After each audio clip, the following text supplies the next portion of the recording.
tomar sus lugares. Tenemos un Dios asombroso. Les voy a pedir que abran sus Biblias en Romanos capítulo 1. Me acompañen en esta lectura del versículo 21 al versículo 32. Cuando lo tengan, por favor, y un amén. Romanos capítulo 1 del versículo 21 al versículo 32. ¿Todos lo tenemos? ¿Estamos ahí? Dice la palabra de Dios: pues habiendo conocido a Dios, no le glorificaron como a Dios, ni le dieron gracias, sino que se envanecieron en sus razonamientos, y su necio corazón fue entenebrecido. Profesando ser sabios, se hicieron necios y cambiaron la gloria del Dios incorruptible en semejanza de imagen de hombre corruptible, de aves, de cuadrúpedos y de reptiles.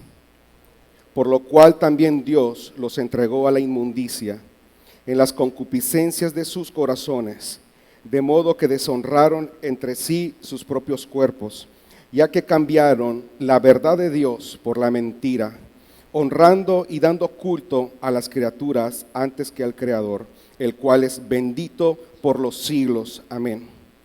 Por esto Dios los entregó a pasiones vergonzosas, pues aún sus mujeres cambiaron el uso natural por el que es contra naturaleza.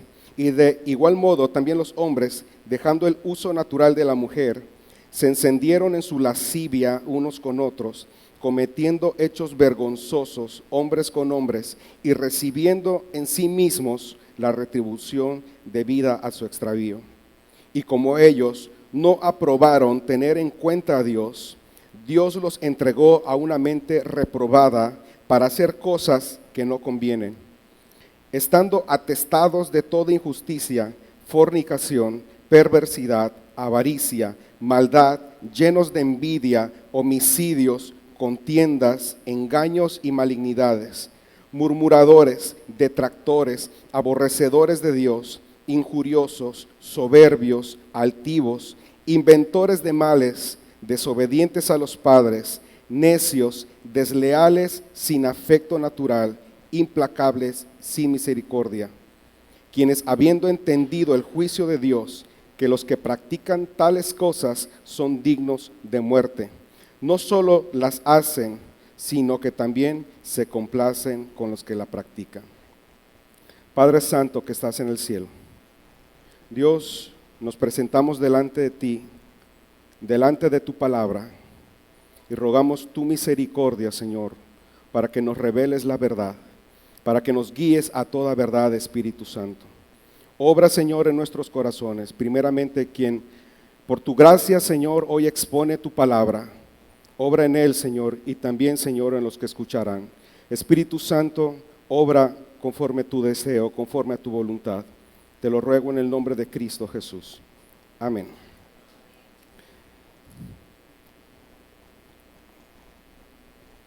Antes de entrar al tema en sí, quiero leerles una frase que me encontré. El mensaje de hoy se llama, o lo he titulado, el Evangelio, identidad de peso. La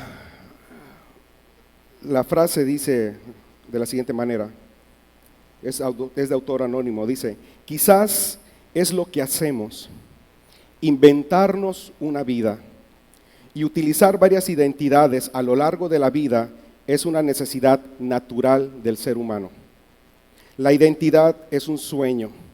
Se sueña con ser uno mismo. Lo terrible es que la identidad pasa a ser definida por una banalidad. Ahora es muy triste una definición así. Quizás para muchos lo que voy a decir hoy no es nuevo, para otros quizás lo sea. Cierto, les digo que no estoy aquí para traerles la última revelación ni descubrir el hilo negro. Me parece que como iglesia conocimiento no nos falta, nos hace falta aplicación de la palabra de Dios. Aproximadamente, ya casi un año, el Señor empezó a trabajar conmigo respecto a un tema. Inicialmente esto no fue para enseñar ni fue para predicar. El tema era respecto a la idolatría. El tema Dios me fue llevando a través del Espíritu Santo en la palabra, a descubrir los ídolos en mi corazón. La intención de Dios, yo sé que en su gracia, era que yo me pudiera exponer a la verdad del Evangelio y que el Evangelio impactara mi corazón de tal manera que yo pudiera ser libre de verdad. Y conforme he ido avanzando durante este año, estos meses, me he dado cuenta de una cosa. Leí por ahí una frase también de Martín Lutero que decía que el corazón del ser humano es una fábrica de ídolos, y ciertamente lo es. He descubierto que tan pronto y es quitado uno y aparece otro, y viene uno y aparece otro, y uno y aparece otro. Y dentro de las cosas que Dios me ha permitido aprender en esto, es que hay dos situaciones que son los que ayudan a manufacturar los ídolos en nuestra vida. Y uno es duda y el otro, como resultado, el miedo. Esto no es nuevo. Si usted va a Génesis, Dios había revelado su voluntad al ser humano, había revelado su palabra, pero el hombre pone en duda esta palabra de Dios. Es seducido por el padre de la mentira, cree esa mentira, ¿ya? Y entonces se da todo lo que hemos visto hasta la fecha. Una de las primeras cosas que experimenta el hombre es miedo. Y si usted lee la Génesis, dice que Dios desciende y pregunta y busca al hombre, y él le dice: escuché tu voz y tuve miedo.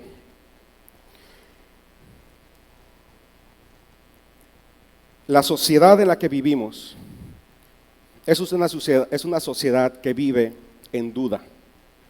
Duda de los políticos, duda de la economía, duda de sus líderes, duda de sí mismo, duda de todo. Esta duda ha provocado que la sociedad se manufacture ídolos. Su respuesta a esta duda ha sido miedo, y con este miedo ha manufacturado ídolos. Puede ser ídolos en la educación, de relaciones, placeres, dinero, empleo, poder, incluso la religión. Porque aún la religión se convierte en un ídolo.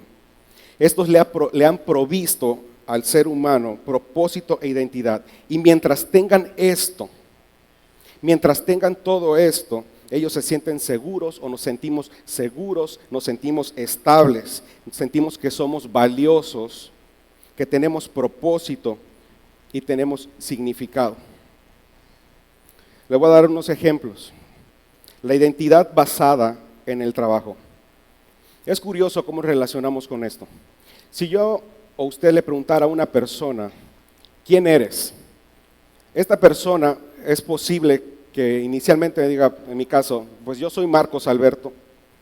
Entonces usted me tendría que corregir, porque usted me tendría que decir: bueno, yo te pregunté quién eres, no cómo te llamas. Entonces corrijo y digo: bueno, yo soy hijo de pastor, soy esposo de hermana Lilian, soy maestro, soy pastor celular. Y tampoco, yo te pregunté quién eres, no a qué te dedicas, no a cuál es tu rol. La gente ha buscado su identidad en el trabajo. Insisten en que el propósito para el que estamos aquí es para trabajar. Un hombre puede trabajar toda su vida. En el peor de los casos, va a perder a su familia y va a perder todo lo demás por enfocarse solo en el trabajo. En otra situación, si pierde ese trabajo o ese negocio, se va a deprimir. Muchos se quitan la vida. Pero pongamos que no sucede eso. Trabaja, se jubila. Cuando se jubila, se vuelve a deprimir, porque no sabe cómo funcionar, porque su propósito estaba en torno a ese escritorio, a esa oficina. La otra Hay gente que podría decirle que nuestra identidad está basada en la educación y que nosotros estamos aquí para algo más elevado, que es el desarrollo de la intelectualidad. Yo creo que al menos aquí el 80% de los que están aquí sentados alguna vez le han dicho o le fue dicho, estudia porque si no, no serás nadie en la vida. La verdad es que a la luz de la palabra esto no es así. No estoy en contra de la educación. Lo que estoy diciendo, porque sin educación lo único a los que nos podemos atener es a la ignorancia. Lo que estoy diciendo es que de acuerdo al propósito eterno de Dios, la educación no satisface quién soy yo. No satisface mi necesidad de identidad y de propósito. Hay otra gente que es más sencilla, que dice, bueno, nosotros estamos aquí para disfrutar, para el placer. Entonces se dedica a disfrutar. La pregunta aquí es, ¿qué pasa con esa persona cuando se acaba el placer? Busca otro, busca otro, busca otro, de tal manera que se vuelve adicto. Y cuando ya no tiene aquello que le produce placer, se deprime, se suicida.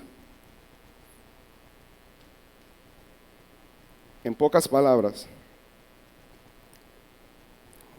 el que centra su vida e identidad en su cónyuge o pareja, será dependiente, celoso y controlador. Estoy hablando en términos emocionales. Si centra su vida e identidad en el dinero, en las posesiones materiales, se consumirá por la preocupación por ese dinero y entonces estará dispuesto a hacer cualquier otra cosa. Quiero decir, hará cualquier cosa no ética o no moral, o que vaya en contra de Dios con tal de eso. Robar, mentir, corromper, la avaricia, la codicia, de lo que veíamos abajito en Romanos, para mantener ese estilo de vida. Si centra su vida en la identidad, su vida e identidad en el placer, la gratificación y la comodidad, se volverá adicto a algo. Quedará encadenado a estrategias de escape con las cuales intentará evitar las dificultades de la vida. Si centra su vida e identidad en las relaciones y en la aprobación, en lo que dicen las demás personas, constantemente se sentirá enojado, herido por la crítica y siempre estará peleando y tendrá miedo a confrontarlos. Quizás alguno diría, bueno, nos salvamos los que estamos aquí, pero no. Hay otros más espirituales que basan su identidad y propósito en la religión. Y me refiero al seguir unas normas o reglas. Viven para estos parámetros, viven por estos parámetros. Y estas personas se terminan convirtiendo en personas crueles y orgullosos, porque se consideran mejor que los demás. En tanto cumple esos parámetros, se siente bien. Pero cuando fallan esos parámetros, se siente devastado, vergüenza, siente culpa muy grande. Siempre que dudemos de Dios y su palabra, o cuando caemos presa del miedo, estaremos tentados a poner nuestra fe, nuestro valor, nuestro propósito, nuestra identidad y salvación en otra cosa o persona que no es Dios. Y aquella cosa o persona se convierte en mi ídolo. Quiero compartirle en ese transcurso de tiempo cómo he ido pudiendo entender la fe. Sé que todos tienen un concepto de fe, le comparto el mío. En pocas palabras, fe, creer, confiar y descansar en Jesucristo. Si yo creo, voy a confiar en Dios. Si yo confío en Dios, voy a descansar en Dios. Amén. Ahora, ¿qué es un ídolo? Ídolo es una persona o cosa donde pongo mi fe, paréntesis, en quien creo, confío y descanso para mi estima, mi propósito e identidad. Es todo aquello que resulta indispensable para mí, para yo ser feliz, ser realizado y ser salvo. Por lo tanto, el acto de poner mi fe, de creer, confiar y descansar en otra cosa que no es Dios o persona, eso es idolatría. Pregúntese, ¿cómo se sentiría si aquello que hoy es importante para usted, lo que sea, esposa, esposo, hijo, hija, matrimonio, ministerios, iglesia, lo que sea, si aquello que hoy es importante para usted ya no lo tuviera más, ¿cómo se sentiría? Si aquello que hoy le hace sentirse valioso e importante lo perdiera, ¿qué haría usted?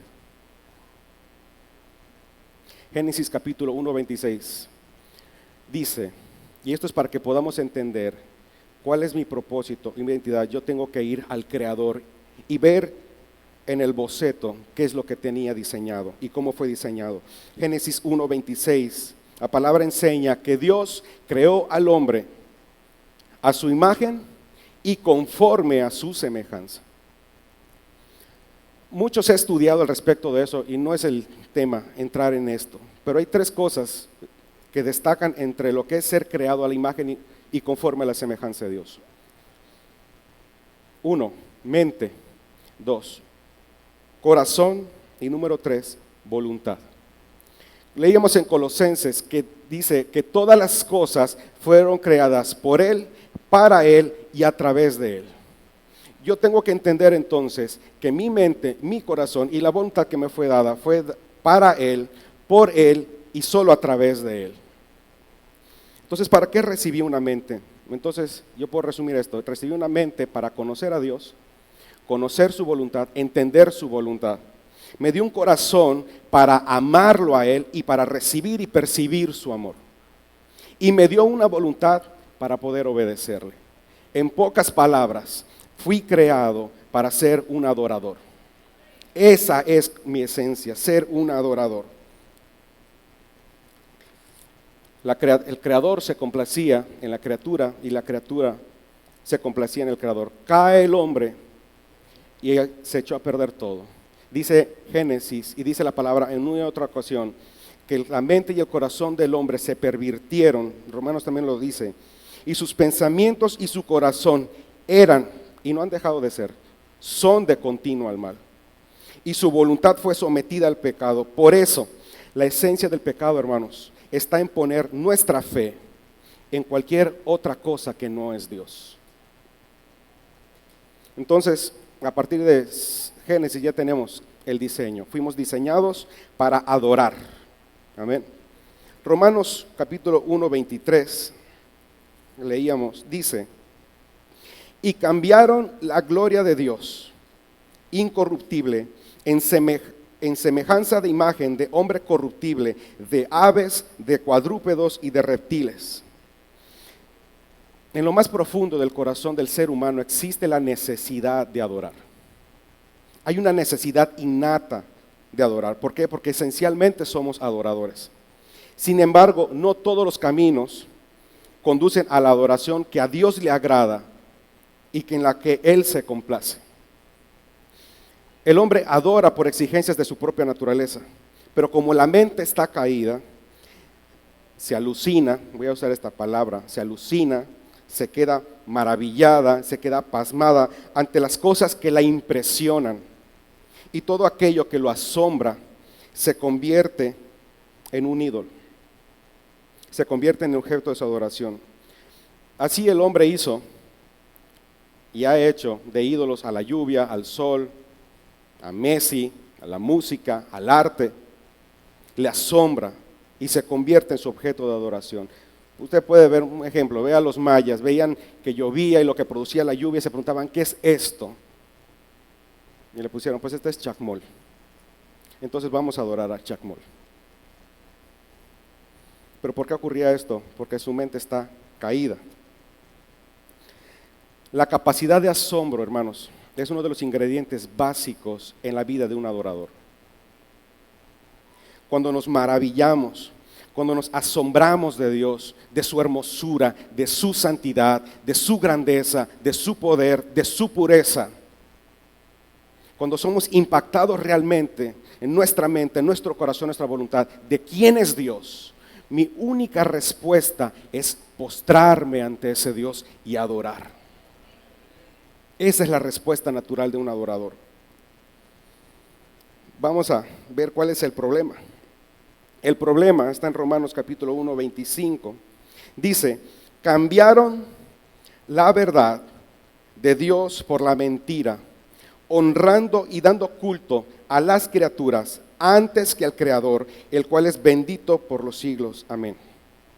Dios, en boca de Jeremías, lo resume un poco más en unas cuantas frases. Dice, el corazón del hombre es engañoso. Eso dice Jeremías 17:8. Me puse a ver qué es engañoso, no solamente que está lleno de mentira. La palabra engañoso implica tres cosas: malicia, falsedad y vanidad. Uno puede creer que está haciendo las cosas por el motivo correcto, pero si ahondamos en ese corazón, nos daremos cuenta que posiblemente las motivaciones en ese corazón es vanidad. Hace las cosas para ser agradable a otra persona. Hace las cosas para agradar a alguien más o por la opinión de alguien más. El sentirse reconocido, apreciado y valorado. Y es posible que esta persona reconozca cuál es el verdadero motivo detrás de todo lo que está haciendo, pero aún así lo siga haciendo. Decide permanecer en ese engaño, porque ese engaño le proporciona identidad, propósito, valor y felicidad. Ojalá y todo quedara ahí, pero no. Según de Timoteo 3:13 dice, mas los malos hombres y los engañadores irán de mal en peor, engañando y siendo engañados. Teniendo lo que hablamos ahorita y podemos decir una cosa: el corazón del hombre es engañador, es engañado y engaña. Tres cosas tiene. Esta misma malicia, esta misma falsedad y vanidad lo conduce a mostrar una falta impresión a las personas, ya sea por afirmación, ya sea por influencia. Sus palabras, su sonrisa, su trato con las personas son una máscara, quizás para sacar provecho o ventaja de alguien o de algo. Y si creemos que las iglesias están exentos de esto, nos equivocamos. Si no, mira tantos apóstoles y profetas que tuercen la palabra de Dios, que saben que están torciendo la palabra de Dios, pero como de ahí han hecho dinero, han hecho su fortuna, no lo dejan de hacer. Dice la palabra de Dios que esta gente son lobos, impostores. El otro lado, vamos a ponerle de esa manera, el otro lado del problema es que vivimos en una sociedad cuyo fundamento descansa en un sistema de mentiras e ilusiones. ¿Resultado de qué? Del corazón engañoso y engañador del hombre, y de que el padre de mentira domina este mundo. Y hermanos, esta es la batalla que enfrentamos todos los días. Pablo le decía a Timoteo, pelea la buena batalla de la fe. Esta es la batalla de la fe. La verdadera guerra espiritual es esta. No es andar sacando demonios, no es andar exorcizando gente. La verdadera batalla espiritual es la verdad de Dios versus la mentira de Satanás. Por eso el evangelio de Dios, porque tiene poder para destruir todo argumento. Dice la palabra de Dios, y conocerán la verdad, y la verdad les hará libres. Lo único que conoce esta sociedad son las mentiras que se ha creado y las mentiras de Satanás. Lo único que yo creía eran las mentiras de Satanás. Y esto es lo que yo tomaba como una verdad. Y fue hasta que el evangelio de Cristo iluminó mi mente, me convenció de mi pecado, tocó mi corazón, me arrepentí y me dio el querer y el hacer su voluntad, es entonces que fui realmente libre. A esto el Señor le llama nacer de nuevo. Yo le pregunto, ¿usted ha nacido de nuevo? No me diga amén, piense. Porque muchos dicen haber nacido de nuevo, tienen años en una iglesia y no han nacido de nuevo. Y hay otros que creen que han nacido, y hay otros que creen haber nacido de nuevo y no ha sucedido así. ¿Cómo sabemos entonces que hemos nacido de nuevo? Cuando la mente toma el propósito original, conocer a Dios, pensar de acuerdo y en su palabra, cuando su corazón nuevo ha recuperado su propósito, amar a Dios con todas sus fuerzas, desear más de Él, darse a Él, cuando anhela su presencia, cuando lo más valioso en ese corazón es Cristo, ama lo que Dios ama, pero odia lo que Dios odia, aborrece lo que Dios aborrece, ama a su prójimo, bendice a su enemigo, perdona y desea compartir a otros lo que ha descubierto, la perla de gran precio. Entonces su voluntad, impactada por tanta gracia, por tanta misericordia, por tanta libertad, voluntariamente se ata y le dice: Señor, ya no vivo yo, mas Cristo vive en mí.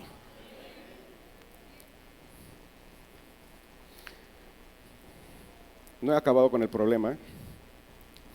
Juan 4:19, ustedes lo han leído, es el encuentro de Jesucristo con la mujer samaritana. La mujer samaritana revela cuál es uno de los errores del mundo religioso. Y ya digo mundo religioso, todas las religiones. Le dice, ha hablado con Jesús y Jesús le revela muchas cosas de su vida que no supuestamente nadie conocía. Entonces ella queda impresionada y le dice: Señor, por lo que veo tú eres un profeta. Y le dice: tengo una pregunta para ti. Y como eres un profeta, yo creo que tú me lo puedes explicar. Le dice: mira, nosotros los samaritanos, aquí en Samaria tenemos un monte y nosotros decimos que hay que adorar al Señor. Dice: pero ustedes los judíos en Jerusalén tienen un monte y ustedes dicen que hay que adorar al Señor. Tú, como eres profeta, explícanos, ¿dónde hay que adorar? ¿Aquí en este monte o ahí? Este sigue siendo el problema de muchas iglesias o de la religión. Creemos que adorar a Dios es un acto que hacemos encerrado en este templo. Jesús le dice: mujer, créeme que la hora viene cuando ni en este monte ni en ese adorarán al Señor.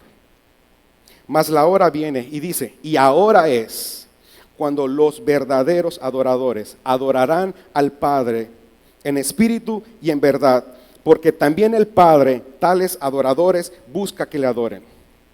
Y dice en el versículo 24, mujer, Dios es espíritu, y los que lo adoran deben adorar en espíritu y en verdad. Esta es una gran noticia. Lo que Jesús le está diciendo es: mujer, si Dios fuese confinado a un monte, ciertamente tendrías que ir a ese monte a adorar a Dios. Pero Dios es espíritu, y el espíritu no está sujeto al tiempo y al espacio y a la materia. El espíritu está en todas partes. Por lo tanto, los verdaderos adoradores adoran aquí o allá, y en todas partes adoran a Dios. Nosotros, donde estemos, con quien estemos, podemos y debemos adorar a Dios. Somos un templo andante. Pablo dice: ¿o ignoráis que vuestro cuerpo es el templo del Espíritu, el cual está en vosotros? El adorador adora a Dios ahora y en cualquier momento.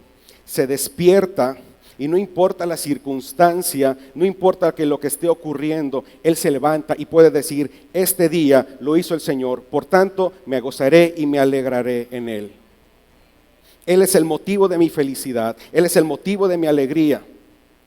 Él puede pensar: no tengo propiedades, no importa, yo tengo una casa en los cielos. Y aunque mi padre y mi madre me dejaren, con todo Jehová me recogerá.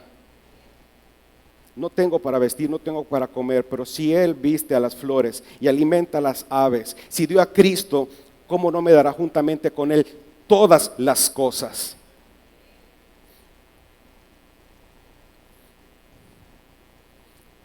El adorador alaba y adora a Dios porque cree, confía y descansa en su Dios, el único Dios, el verdadero Dios. Ahora, acá hay un dato importante. Dice que está buscando adoradores. No dice que está buscando obreros. Está buscando adoradores. Lamentablemente a la mayoría de las personas evangélicas esto es lo que menos le importa. Creemos equivocados que Dios necesita obreros, entonces decimos, voy a servir a Dios, voy a obrar para Dios. Claro, no estoy diciendo que no debemos servir para Dios, pero eso no es para lo que fui diseñado. De modo que decimos, voy a servir a Dios, voy a hacer esto o aquello, me voy a involucrar en tal cosa. Hermanos, ojalá pudiéramos recordar lo que Dios le dijo a Job. ¿Dónde estabas tú cuando yo puse el sol, las estrellas, la luna? ¿Quién me ayudó a mí? Quiero decir con esto, Dios no nos necesita, no necesita mi ayuda. Dios no necesita la ayuda de nadie, Él es todopoderoso, Él es suficiente. Él puede hacer hablar a un animal como lo hizo con Balaam, y Él puede hacer que las piedras hablen. Yo fui diseñado para adorar a Dios. El problema está que muchos obreros aman más la obra de Dios que a Dios mismo. Encuentran, ¿por qué? Porque encuentran su estima, su valor, su alegría en el servir, pero no en Dios. Ese corazón, sus motivaciones son egoístas y eso es idolatría. El rasgo distintivo de un adorador es que su dinámica es amor. Todo lo que hace, lo hace por amor. Su amor a Dios se ve reflejado en su amor a los demás. Estamos aquí, o usted puede pasar tiempo en la presencia de Dios. Pero hermano, si esa adoración y esa intimidad con Dios, o ese adorar aquí, no está cambiando mi manera en cómo yo me esté relacionando con los demás, cómo yo me estoy comportando con los demás, si ese amor de Dios no se está viendo reflejado en los demás, yo dudaría cuáles son las motivaciones de ese corazón. Analícelo usted.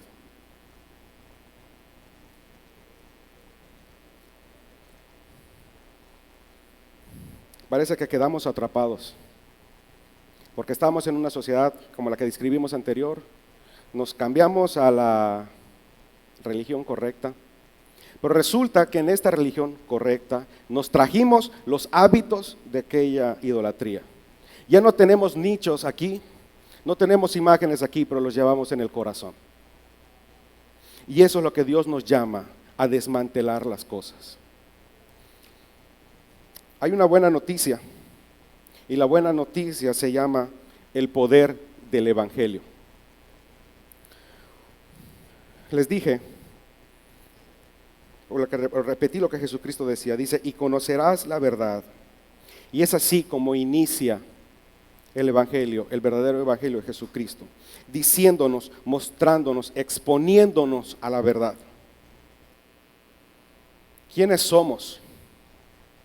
Sin Cristo, fuera de Cristo, somos idólatras, traidores, somos rebeldes, pecadores, personas inútiles y perdidas, somos malos, egoístas, vanidosos y vacíos, y nada de lo que somos ni de lo que hacemos puede salvarnos.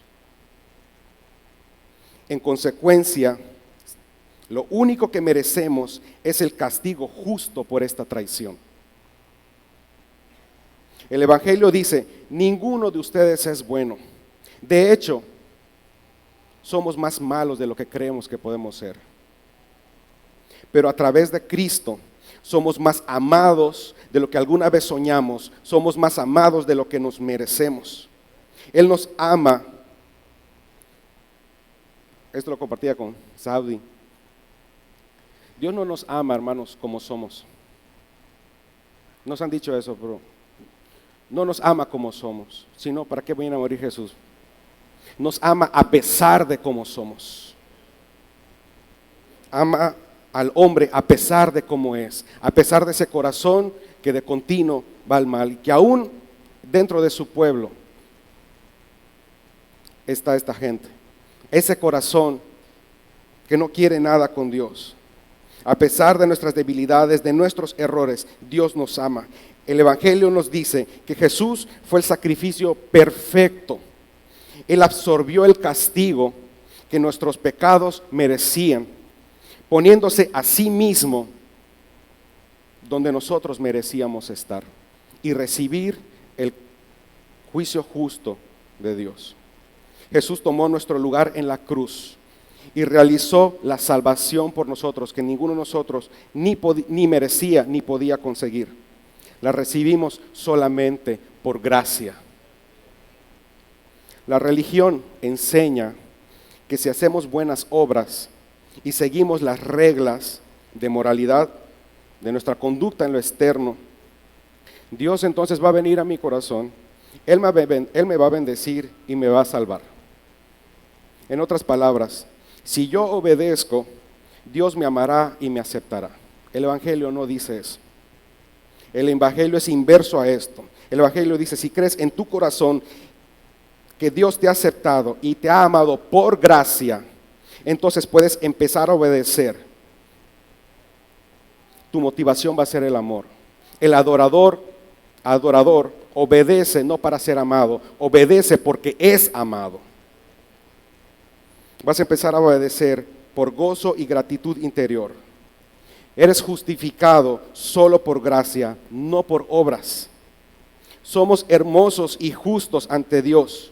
Y una vez que obtenemos este entendimiento en lo interno, esto revoluciona cómo nos relacionamos con Dios y cómo nos relacionamos con las demás personas y en los ministerios y donde quiera que nos desenvolvamos. Creemos que los perdidos se encuentran afuera, que los idólatras están afuera en otra religión, pero nos equivocamos. No solo están allí, están aquí, en los ministerios, en las células. La religión hace gente buena, sí. El Evangelio hace gente nueva. La religión te reforma por afuera, el Evangelio te transforma desde adentro. El Evangelio no tiene poder, el Evangelio es poder. El Evangelio aniquila la motivación que tenemos para pecar.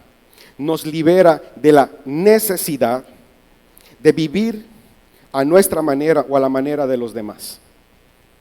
De cualquier religión o filosofía o dependiendo de las circunstancias. El Evangelio nos libera de vivir para nosotros mismos o para los demás, para vivir para Dios. Nos libera de la necesidad de servir para obtener valor, para obtener estima, bienestar y alegría.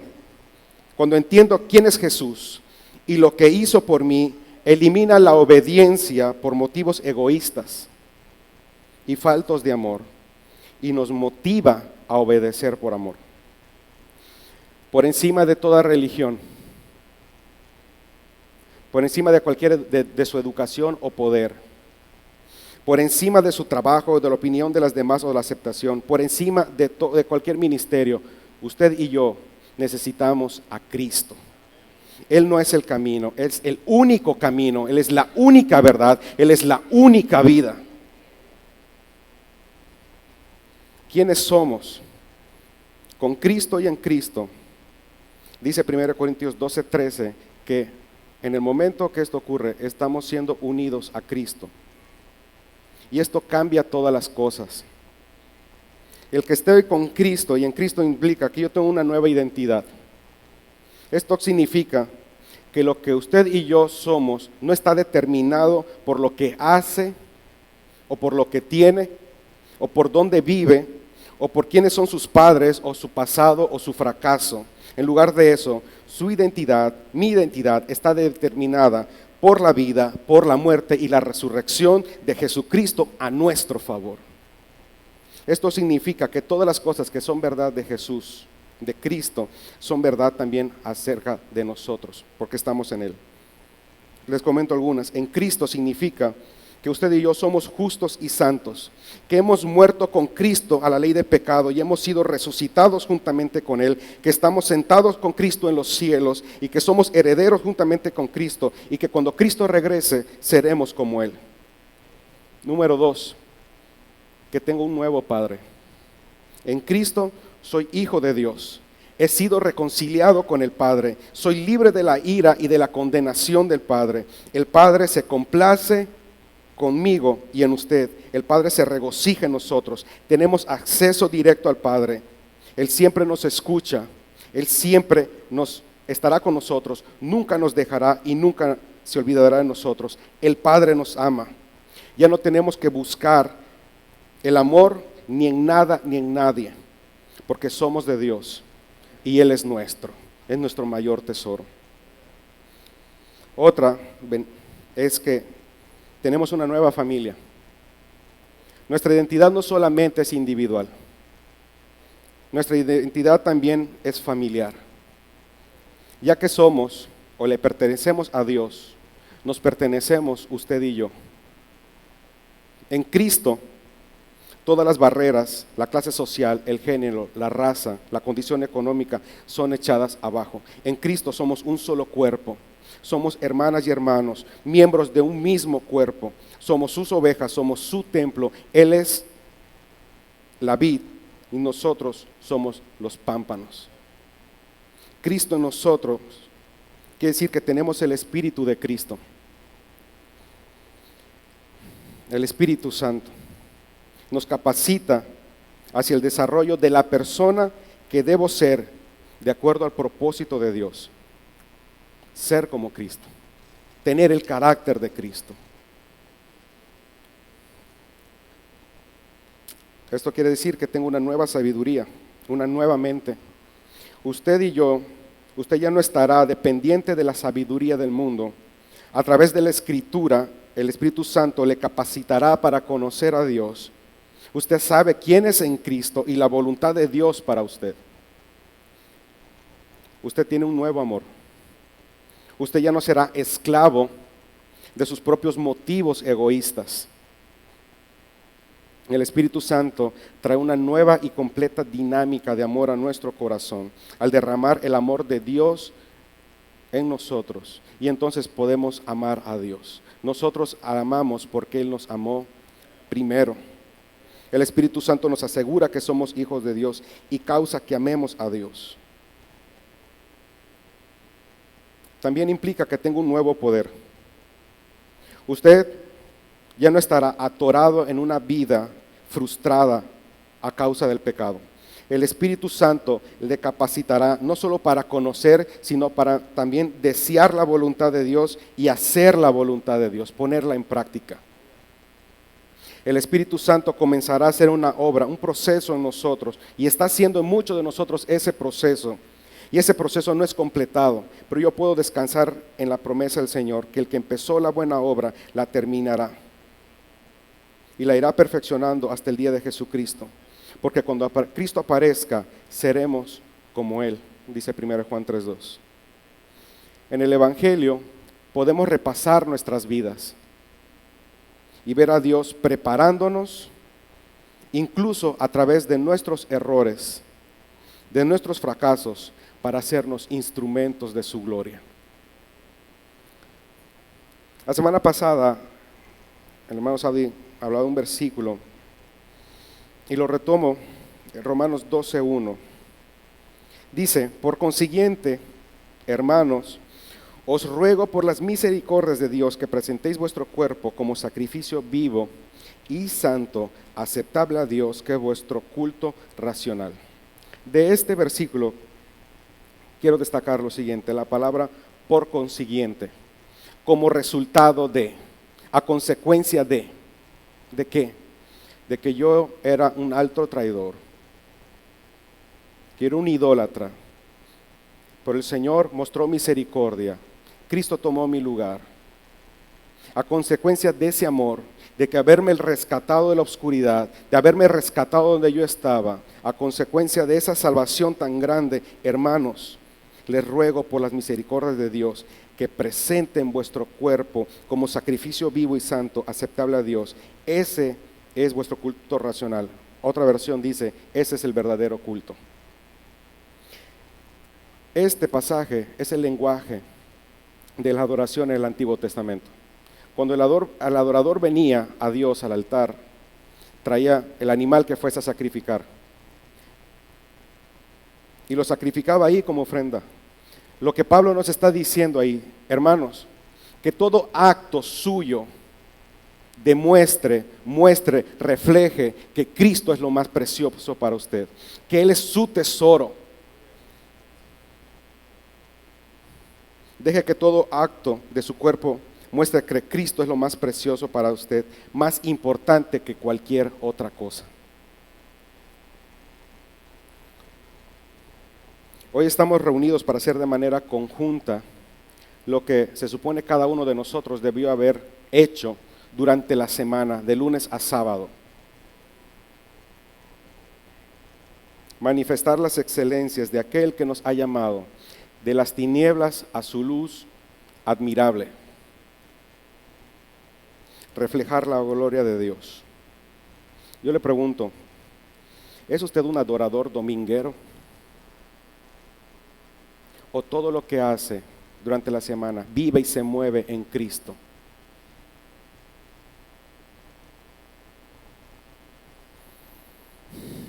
¿Qué haremos? La única solución, lo que dice la palabra de Dios, arrepentirnos. Pero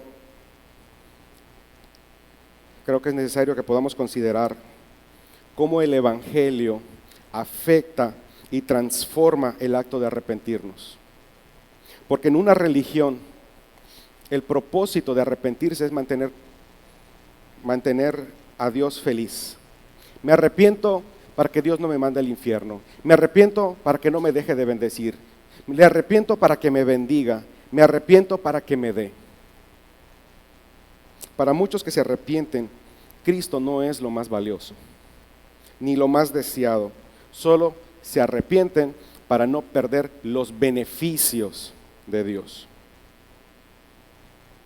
En una religión estamos más preocupados por las consecuencias del pecado. En el Evangelio estamos preocupados por lo que es el pecado en sí y cómo afecta mi relación con Dios. Hay un pasaje que me sirve mucho personalmente. Es Salmo 51. Y hay entre los versículos que nos dejó David, dice: no quites de mí tu Santo Espíritu, vuélveme el gozo de tu salvación. Yo puedo ver a David y le dice: no quites de mí tu Santo Espíritu, quítame el reino, quítame el ministerio, quítame lo que tú quieras, pero no me quites tu Santo Espíritu. No me lo quites, Señor, y vuélveme el gozo de tu salvación, esa conexión, esa comunión que yo tenía contigo. No me interesa si soy famoso o no soy famoso, si mi nombre va a aparecer en la Biblia siglos después, no me interesa, tú eres mi principal tesoro, no te vayas de mí, no me quites tu Santo Espíritu.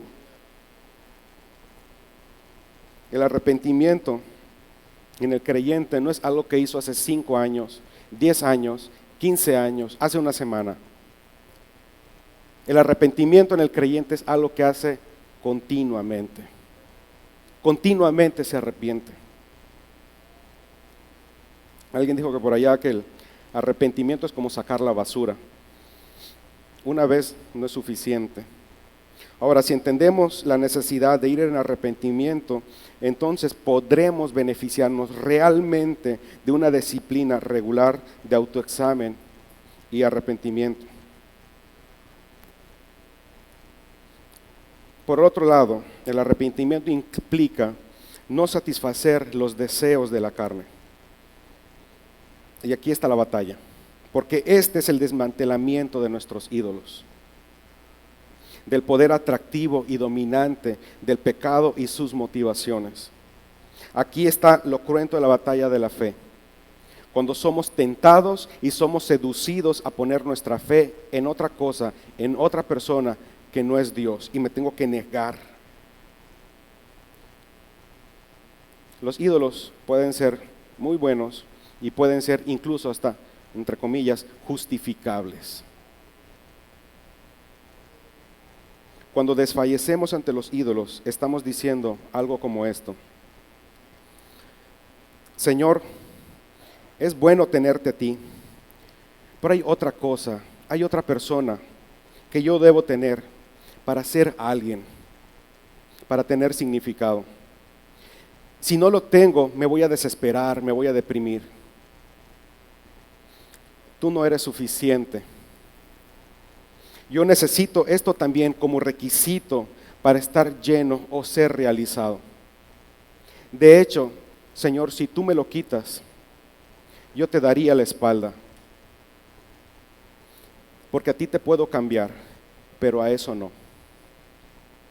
Si tú no eres útil para mis propósitos, para mi beneficio, yo te puedo dejar a ti. Eso es lo que realmente hacemos cuando estamos poniendo nuestra confianza en otra cosa. Y tenemos que analizar lo tonto que es esto y lo ingrato que es. Dice Romanos que habiendo conocido a Dios, no le dieron gracias a Dios y no le reconocieron. ¿Cuáles son los ídolos que tiene que desmantelar? ¿En qué áreas de su vida usted está buscando o está viviendo en busca de aprobación? ¿De quién depende su felicidad?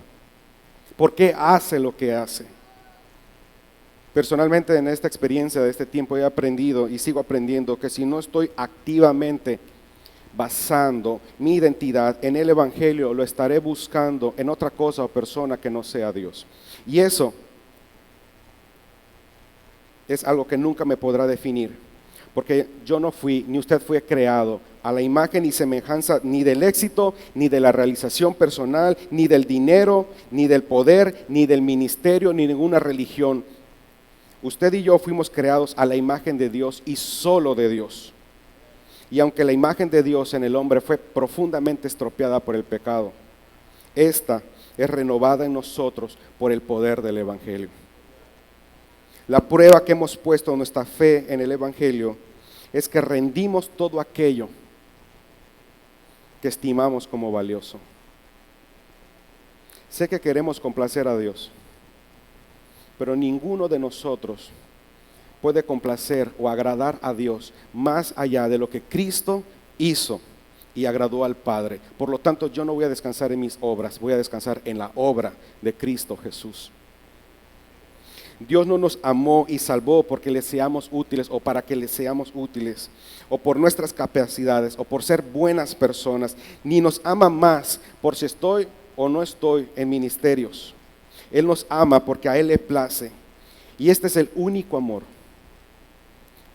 en el que siempre podremos estar seguros, el único amor que nunca falla. Todo acaba, pero solo el amor de Dios permanece para siempre. Con amor eterno nos ha amado. Y este es el único amor que nos hace felices, plenos, completos, dichosos, y es el amor que nos salvó. Nadie lo merece. Nadie ha contribuido en nada para ser salvo. Nadie aportó nada a su salvación. Lo único que usted y yo aportamos para ser salvos fue nuestro pecado. Y esto es gracia. Y esto es lo que necesitamos y en lo que debemos permanecer. Pablo decía, esfuérzate, permanece en la gracia de nuestro Señor Jesucristo. ¿Por qué? Porque esto es lo que mantiene esa identidad y ese propósito en nosotros. Ya sea que sirvas en un ministerio, ya sea que estés en esta iglesia o en otra, ya sea que fueses ama de casa, que seas dueño de un negocio, que seas empleado, no importa. Desde ahí, sé para lo que Dios te creó, sé un adorador. Corintios dice, y todo lo que hagan, háganlo para la gloria de Dios. Concluyo con esto. Recientemente leí la biografía de un hombre de Dios, un puritano llamado se llamó George Whitefield. Esta persona escribió un diario y antes de dormirse él tenía la costumbre de hacerse unas preguntas y creo hoy que podríamos usarlas y analizarnos. Él decía lo siguiente, y usted y yo nos podemos hacer lo siguiente: ¿he menospreciado a alguien? ¿Me he sentido ofendido por una crítica? ¿Me he sentido desairado o ignorado? ¿He hablado o pensado mal de alguien? ¿Me estoy justificando a mí mismo? ¿He estado impaciente o irritable? ¿He sido indiferente hacia la gente? He estado ansioso o preocupado. He sido áspero o impulsivo. Me he enojado por cualquier cosa o caí en discusiones tontas. Estoy haciendo lo que estoy haciendo para la gloria de Dios y el bien de los demás. O lo hago para manejar mis temores, mis necesidades de aprobación, de amor, de control, hambre de admiración y poder, o por lo que dirá el hombre. ¿En qué confío o con qué me consuelo cuando las cosas van mal o vivo situaciones difíciles? ¿Qué cosa me haría sentir que no quiero vivir si lo pierdo o si fracaso? ¿Qué me hace seguir adelante? ¿Qué es lo que más me preocupa? ¿Qué oración no contestada me haría pensar en darle la espalda a Dios? ¿En qué cosa encuentro valor? ¿De qué estoy más orgulloso? ¿De qué me quejo más? ¿De qué me jacto más? ¿Qué me haría realmente feliz? Si queremos resistir a las identidades que vende esta cultura, esta sociedad, necesitamos que nuestras mentes, nuestro corazón, nuestra voluntad sea renovada por el poder transformador del Evangelio. Tenemos que volvernos a Dios de todo corazón.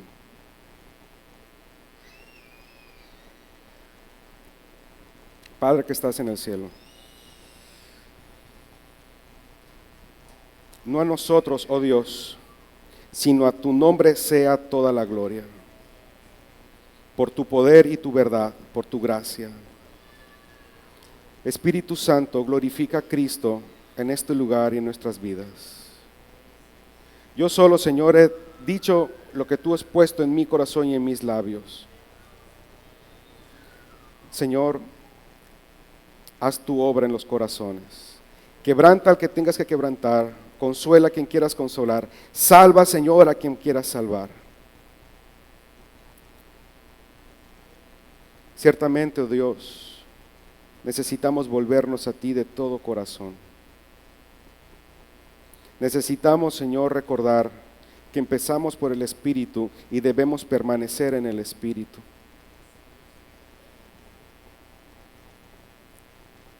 Perdónanos, oh Dios, cuando hemos hecho de los ministerios, de las células, del servicio, lo hemos convertido en ídolos. Perdónanos, Dios, cuando hemos sido crueles con nuestros hermanos, porque no viven según al margen o dentro del parámetro de las normas o reglas que la religión correcta tiene. Perdónanos cuando hemos sido orgullosos por creer que estamos cumpliendo, agradándote a ti, cumpliendo esas normas y leyes.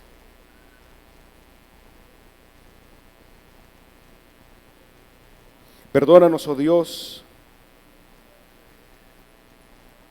porque muchas veces venimos, Señor, a este lugar, a tu casa, y decimos que te adoramos, pero nuestro corazón está lejos de ti.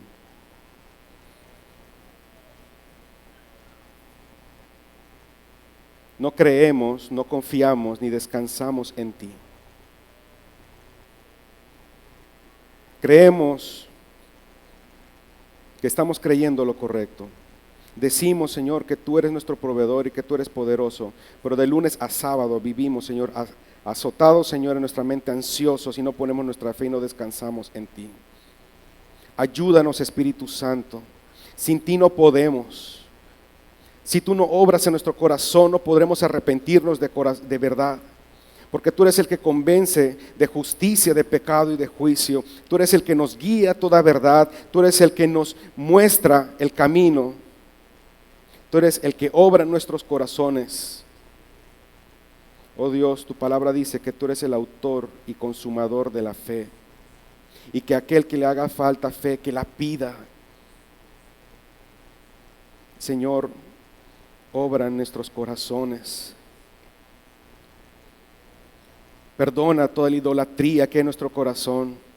Perdona, Señor, cuando hemos profanado este templo, Señor, o cuando profanamos este templo, bendito Dios, con otros ídolos. Perdona, Señor, cuando amamos más las bendiciones que el que bendice.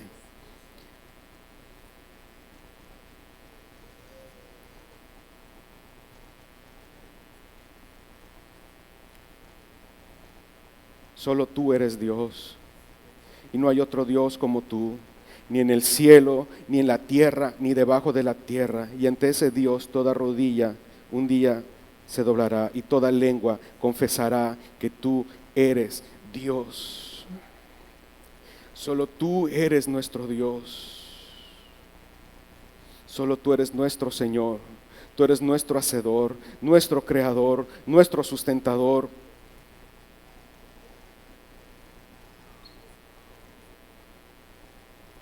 Te doy gracias por tu palabra. Gracias, Espíritu Santo. Gracias, Cristo Jesús, por vivir esa vida perfecta que nosotros no podíamos vivir. Gracias por morir en nuestro lugar y resucitar. Gracias, Padre, por haber entregado a Cristo Jesús. Gracias porque con amor eterno nos has amado. Gracias, Señor. Que nuestros corazones, Señor, puedan ser impactados por ese amor, por esa gracia inmerecida, por esa misericordia. Y podamos, Señor, hacer las cosas. Podamos ser realmente lo que tú quieres que seamos. Verdaderos adoradores. Donde quiera que estemos, con quien estemos, no dependiendo de las circunstancias, Señor, podamos ser adoradores de verdad, en espíritu y en verdad. Que en nuestro corazón haya gozo, haya paz, Señor.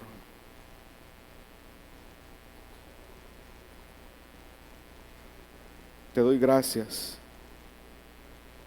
Te doy gracias, Señor, en Cristo Jesús. Amén.